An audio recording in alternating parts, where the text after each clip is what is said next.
इस लेक्चर में हम 4 हार्मोनिक मीन्स फाइंड करेंगे। देखते हैं इसके लिए क्वेश्चन। हमें क्वेश्चन में ये दो वैल्यूज़ दी गई हैं और हमें इनके बिटवीन हार्मोनिक मीन्स फाइंड करने हैं। देखते हैं इसके लिए सोल्यूशन में सबसे पहले हम 4 अर्थमेटिक मीन्स सपोज करेंगे। किसके बिटवीन? 3 एंड 23 के दरमियान। ऐसा हमने क्यों किया?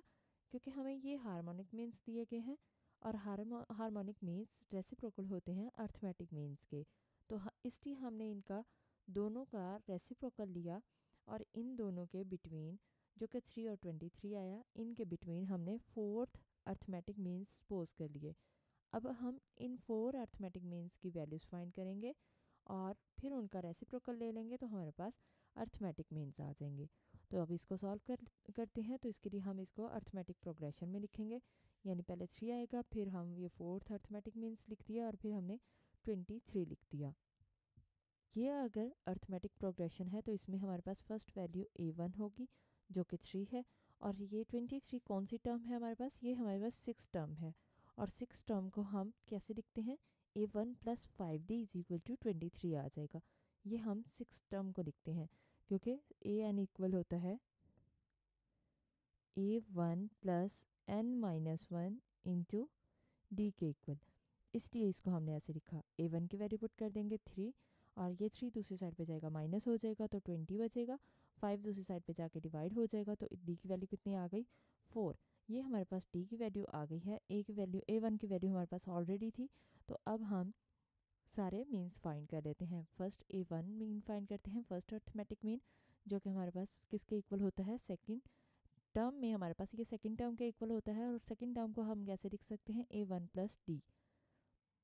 तो यहाँ पे A1 की वैल्यू 3 है, D की वैल्यू 4 है, दोनों को प्लस कर दिया, 7 आ गया। तो अगर हम इसका रेसिप्रोकल लेंगे तो वो क्या बन जाएगा? Harmonic mean. तो हमारे पास फर्स्ट हार्मोनिक मीन क्या आ जाएगा? 1/7। अब सेकेंड अर्थमेटिक मीन हमारे पास A2 हमने सपोज किया था, उसको हम टर्म्स में कैसे लिखते हैं? वो हमारे पास थर्ड टर्म है।